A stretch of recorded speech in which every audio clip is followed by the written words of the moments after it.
natupad na ang matagal nating inantay na makasal tayo sa pinapangarap mong lugar na Garden Wedding. Ito na tayo ngayon na sabay natin lalakbayin, aabutin at tutuparin ang ating mga pangarap sa buhay. Sabay din nating haharapin kung anumang pagsubok ang darating sa atin. Di ko man alam kung ano, basta pagtutulungan natin. Marami pa tayong pagdadaanan, pero laban lang.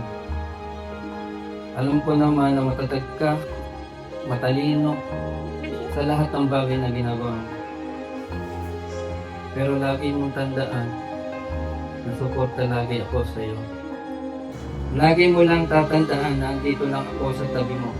Malayo man o malapit sa paningin mo, pagsubok man o problema, sabay nating haharapin. Ang pagsisikapan ko na maging mabuting asawa para sa iyo. I love you, Bobby. Thank you. Sa tagal ng paghihintay natin at sa dami ng pinagdaanan natin, ito na yun.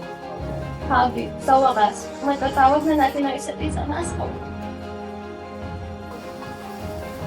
Madaming panahon na hindi kita maintindihan at ilang beses din ako napagod. Nagalangan at sumuko. Pero salamat sa'yo. Dahil sa mga panahon na nararamdaman ko, ikaw yung lumaban. Ikaw yung naging malakas para sa atin. May mga panahon na pakiramdam yung mag-isa ako. Pero nandun ka pala. Pinapaalala mo lagi sa akin. Nagmamahal ng totoo at buong buo.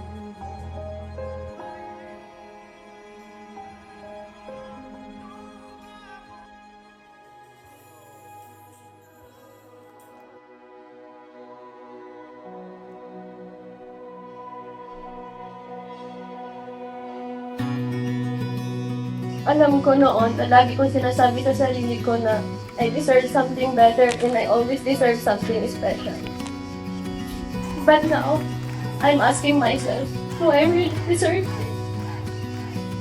Because God blessed me so much. I guess He blessed me more than I deserve. And I thank God for giving me. Now, as I become your wife, I promise to respect, honor, and love you for the rest of my life. At pakakantadan mo, pangako, mula sa araw na to hanggang sa pipiliin kita. I will love you till death do us.